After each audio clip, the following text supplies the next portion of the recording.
Assalamualaikum warahmatullahi wabarakatuh. Hai semuanya, perkenalkan nama saya Yana Daviasa Kisda dengan NIM 2120201032. Pada video kali ini kita akan membahas tentang proyek penguatan profil pelajar Pancasila atau yang biasa disebut dengan P5. Di kurikulum Merdeka ada banyak aktivitas di sekolah yang ditujukan untuk membentuk sikap pelajar Pancasila.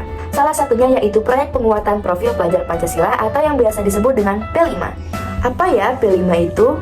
Jadi, P5 adalah pembelajaran berbasis proyek yang bertujuan untuk membangun sikap Pancasila pada peserta didik. Yuk kita kenali lebih dalam apa itu P5. P5 merupakan suatu upaya untuk mewujudkan pelajar Pancasila yang mampu berperilaku sesuai dengan nilai-nilai Pancasila, yaitu beriman dan bertakwa kepada Tuhan Yang Maha Esa, berkebinekaan global, gotong royong, mandiri, bernalar kritis, dan kreatif. Terdapat 7 tema besar dalam pelaksanaan P5, yaitu gaya hidup berkelanjutan, kearifan lokal, Bhinneka Tunggal Ika, bangunlah jiwa dan raganya, suara demokrasi, rekayasa dan berteknologi untuk membangun NKRI, dan yang terakhir, kewirausahaan. Dalam pemilihan tema, satuan pendidikan diberikan kebebasan untuk memilih tema dalam setiap fase yang akan dijalani sesuai dengan ketentuan, yaitu menjalankan minimal 2-3 tema dalam satu fase. Sebagai contoh, tema yang dipilih di sini ialah tema kearifan lokal. Pertama-tama kita kenali dulu nih permasalahan nyata yang ada di sekitar kita sesuai dengan tema yang telah ditentukan.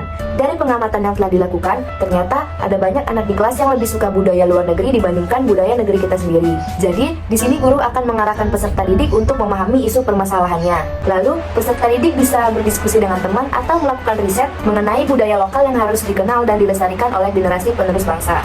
Misalnya alat musik tradisional angklung, tarian tradisional seperti tari kecak, kain batik, cerita legenda Timun Mas, permainan lokal cublak-cublak suang, dan budaya lokal lainnya. Supaya peserta didik bisa mengamati secara langsung, sekolah akan mengatur untuk melakukan karya wisata. Setelah itu, peserta didik akan diarahkan untuk mewujudkan hasil penemuannya dalam bentuk karya, seperti kerajinan dari batik, pertunjukan tari, dan karya-karya lainnya. Jadi, dari contoh tadi dapat kita lihat bahwa dalam P5, aktivitas belajar dilakukan dalam bentuk proyek dunia nyata yang menyentuh keseharian peserta didik.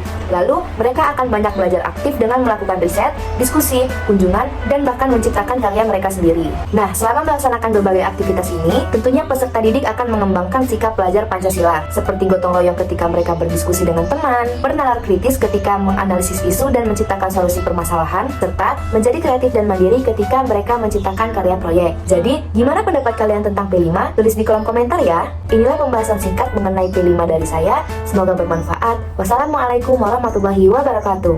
Dadah!